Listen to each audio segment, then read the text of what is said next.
Ei pessoal, tudo bem? Eu sou a Poliana, mãe do João, do Instagram Meu Bebê e o Autismo. E hoje eu quero falar com vocês um pouquinho sobre estereotipias ou instintos. Vamos lá? Então, gente, as estereotipias ou instintos são movimentos motores repetitivos, ou no próprio corpo ou no uso de objetos. O que isso significa? Ou a criança tem esses movimentos no próprio corpo, balançando as mãos, pisando na ponta dos pés, pulando, fazendo um barulho com a boca repetitivo, ou virando a cabeça de um lado para o outro, girando os olhos, mexendo os dedinhos. Ou então esse movimento repetitivo ele se dá no brincar, no uso de objetos e num brincar estereotipado. Então é aquela criança que gira todos os objetos, como é o caso do João, a criança que alinha todos os objetos, ou que separa por cor, empilha, ou que derruba todos os objetos. Então são movimentos que a criança tem como maneira de se autorregular, ou de se sentir confortável no momento que ela está ali com o meio, diante do seu próprio sentimento e do seu próprio corpo. Porque muitas vezes as estereotipias aparecem de forma mais contundente quando as nossas crianças, os nossos meninos estão cansados, estão esgotados, estressados. Então é uma forma deles se sentirem confortáveis. É importante a gente saber que todos nós temos estereotipias, e aí quando a gente consegue trazer isso pra gente, a gente entende melhor. Que é aquele balançar de pé, balançar de perna, que a gente faz quando a gente está agitado, quando a gente está nervoso, ou mesmo se balançar um pouquinho. Eu tenho várias, né? Então, assim, na verdade eu falo que eu acredito que eu esteja fora do espectro porque eu tenho uma boa capacidade de interagir, de me manter na interação, mas o resto, eu tenho alteração sensorial, eu tenho estereotipia, muitas estereotipias, eu faço várias contagens mentais, eu coloro mentalmente as coisas no mundo. Poli, como assim Não sei explicar. Eu coloro, eu atribuo cores para as coisas e contagens para as cores. Sim, eu sou esse tipo de pessoa. E então as estereotipias, elas servem para a gente se autorregular, e para os nossos meninos da mesma forma. Como muitas vezes eles têm mais dificuldade para interagir ou para conseguir se corregular com um adulto ou com a outra pessoa que está no meio, por causa da própria dificuldade de interação, né? Eles têm dificuldade para se conectar, muitas vezes emocionalmente, para entender, fazer a leitura da emoção do adulto ou da criança ou da pessoa que está ali com ele, e para se regular através dessa emoção, eles costumam ter mais estereotipias e apresentar elas de forma mais frequente. Outra questão que também aumenta a incidência de estereotipia é a dificuldade de imaginação ou de conseguir construir um brincar mais autônomo, independente, explorar, sabe? Não ficar sempre na mesma ação. Então, assim, geralmente as crianças com desenvolvimento típico, você vai ver elas explorando de N formas possíveis. Os nossos meninos, eles têm um pouco mais de limitação, de dificuldade para criar, para imaginar. Então, geralmente, eles tendem a explorar os objetos sempre da mesma forma. Muitas vezes eles conseguem evoluir isso com os modelos que a gente dá, mas se eles não tiverem esses modelos, se eles não tiverem as intervenções, eles vão ficar ali naquele brincar estereotipado. Então as estereotipias, elas são esses movimentos repetitivos. Toda criança ou toda pessoa com autismo, ela tem estereotipia? Não. Nem toda criança com autismo tem estereotipia, nem toda pessoa com autismo tem estereotipia, porque é critério diagnóstico para autismo ou, número 1, estereotipia, ou, número 2, alteração sensorial. Então, é uma dessas duas coisas que precisam estar presentes para a criança ser considerada autista. Na maioria das vezes, a criança autista, ela vai ter as duas coisas. Ela vai ter tanto alteração sensorial, em maior ou menor grau, quanto estereotipia. Então é muito comum a gente ver estereotipia, mas muitas vezes essas estereotipias, elas são leves, elas são discretas, né? Principalmente quando é um autismo de mais leve, né? Então, assim, mas não é obrigatório. Acho que é importante deixar isso claro, que isso é uma pergunta que eu recebo muito de mães. Mas meu filho não tem estereotipia, mas tem alteração sensorial, dificuldade de interagir, atraso de comunicação, seja verbal ou não verbal. Bem, né? Segundo o DSM-5, então ele pode sim estar no espectro do autismo. Claro que só um médico, depois de uma avaliação multidisciplinar, que vai poder dizer isso, mas a gente pode ter um indício, né?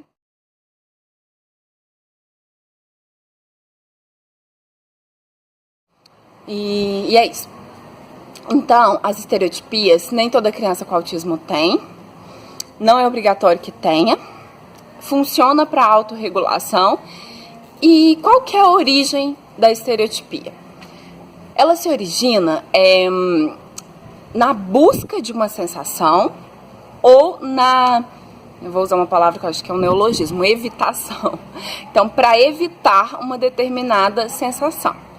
Então, é a criança que vai buscar um estímulo sensorial, seja no movimento, seja tátil, seja auditivo, em qualquer sentido, né? No sentido vestibular, proprioceptivo. Então, uma criança que gosta de ficar sempre apertada, que vai entrar para debaixo das almofadas ou debaixo do colchão e vai querer ficar ali quietinha para se organizar, entrar dentro daquele casulo, né?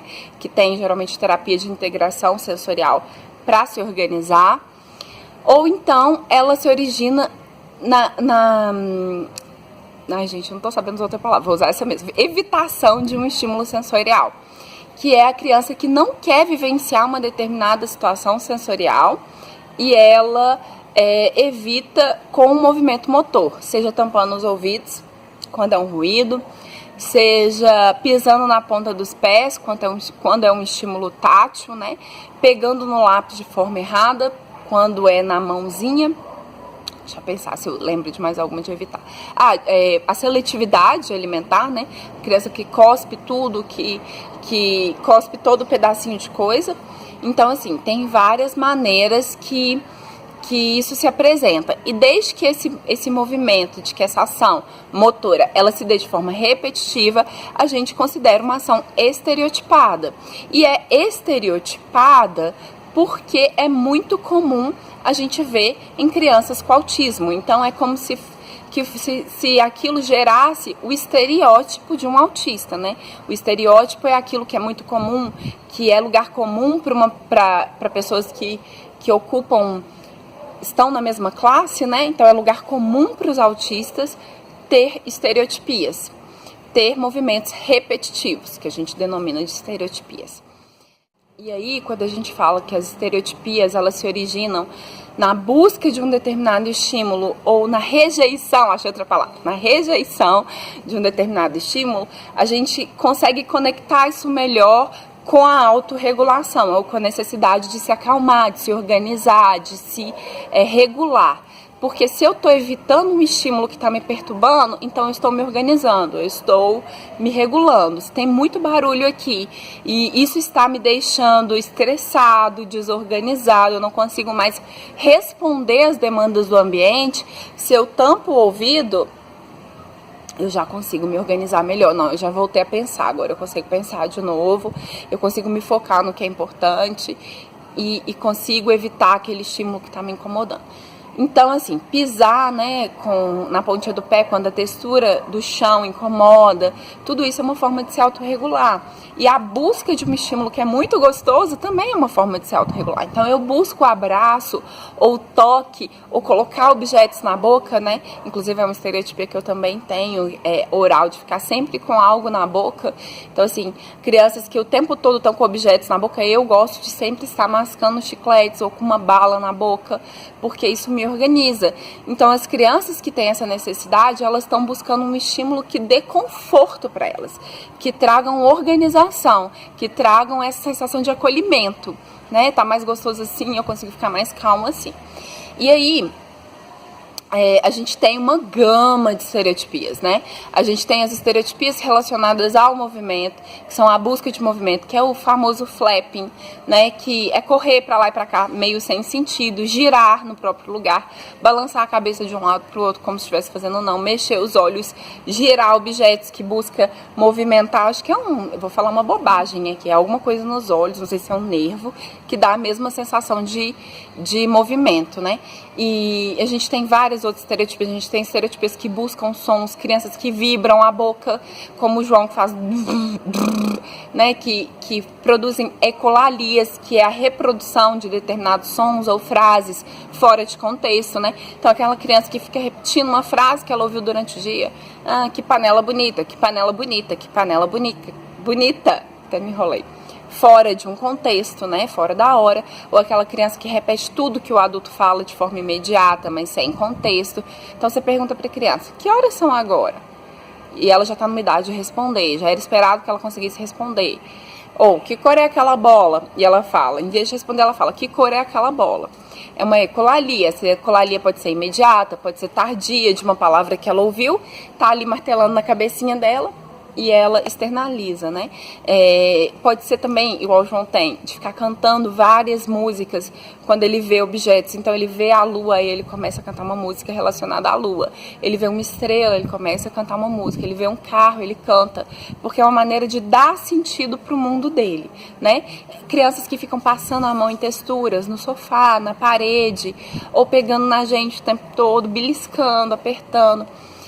E aí a gente também tem as estereotipias autolesivas ou heterolesivas, né, que são as de agressão a si mesmo ou ao outro. Essas são muito complicadas. De todas as estereotipias, eu posso dizer que essas aí a gente não pode deixar acontecer. Então, o recomendável para as estereotipias normais é a gente não impedir, não segurar os nossos filhos, não impedir eles de fazer o flapping, o movimento, porque se você impede, você está atrapalhando um processo de autorregulação. Você está impedindo que ele se organize. Então é muito sério isso. A gente tem que tomar muito cuidado e ser muito delicado quando a gente vai tentar melhorar as estereotipias, né? E a gente também tem que nos perguntar por que eu quero melhorar essa estereotipia, né? Por que eu quero impedir que essa estereotipia aconteça? Eu acho que isso também é um ponto que a gente tem que se perguntar. Porque, na verdade, se os nossos filhos estão se regulando, não tem muito sentido a gente interromper eles daqueles movimentos, né? O que a gente pode tentar fazer é trazer outras maneiras para eles se organizarem. Maneiras mais aceitáveis, mais adequadas, porque muitas vezes, quando eles estão num contexto social, como na escola, por exemplo, eles não vão poder fazer aqueles movimentos porque eles vão tirar a atenção dos outros colegas. Por exemplo, uma criança que pula, sempre precisa estar pulando. Ela não pode pular em vários momentos durante a aula. Ela precisa entender que ela precisa ficar sentadinha ali e pular nos intervalos. Mas pular é uma necessidade que ela tem de se autorregular. Então eu acho importante a gente, como pai, ter essa maturidade de aceitar o fato de que os nossos filhos são autistas e que eles vão apresentar esses movimentos em algum momento. E não tem nada de errado nisso, eles precisam disso para se organizar. O que a gente pode fazer é, por exemplo, uma criança que pula durante as aulas, mas também se organiza com uma amoeba, a gente enviar uma amoeba para que durante o momento que a professora está explicando matéria e ela não pode pular para não tirar a atenção dos outros colegas, ela possa manipular aquela amoeba ali e assim guardar o pulo para mais tarde. Eu acho que o nosso trabalho como pais é esse, como terapeutas é esse. É explicar para os nossos filhos, né, através das intervenções, porque não é só falando, é mostrando através de terapia comportamental mesmo, que existem momentos talvez mais adequados para que eles possam se organizar da forma que eles querem. Então, vamos lá, as estereotipias gerais, né, as estereotipias de flapping, pulo, correr, a gente deve impedir que elas aconteçam? Bem, na minha opinião, que eu dou a minha opinião, né, na minha vivência, e assim, através de tudo que eu já ouvi, eu não recomendaria. Eu recomendaria o seguinte: se uma estereotipia está limitando muito a interação do seu filho com o mundo, como por exemplo era o girar para o João na hora de brincar, ele não conseguia brincar de outro jeito que não fosse girando. Então aí sim a gente pode tentar intervir para redirecionar e para conseguir trazer para ele, dentro do brincar, o mesmo prazer que ele vai ter girando. Porque ele vai ganhar com isso oportunidade de se comunicar com o mundo e de se comunicar com as outras pessoas, né? Porque muitas vezes ele ficar ali sempre fazendo a mesma coisa, ele vai perder a oportunidade de aprender, de interagir, de explorar outras coisas que também são legais. Então a gente faz as intervenções com o objetivo de que ele gire em algum momento, mas que ele também possa brincar de outras formas. Então, eu acho que a gente tem que ter essa clareza. Mas o João tem várias outras estereotipias que eu não tento me meter, né? Ele faz brrr, e eu deixo. Ele faz flapping quando ele tá muito feliz, ele faz uma corridinha quando ele tá muito feliz, e eu entendo que isso é importante pra ele. Vai chegar um momento que ele ainda é muito novinho, né, ele tem 1 ano e 8 meses, que a gente vai começar a trabalhar, por exemplo, na escola, pra isso que eu comentei. Fazer o flapping, tudo bem, mas às vezes correr na sala já é meio complicado, então vamos tentar organizar o correr para a hora do intervalo, né? E assim a gente vai.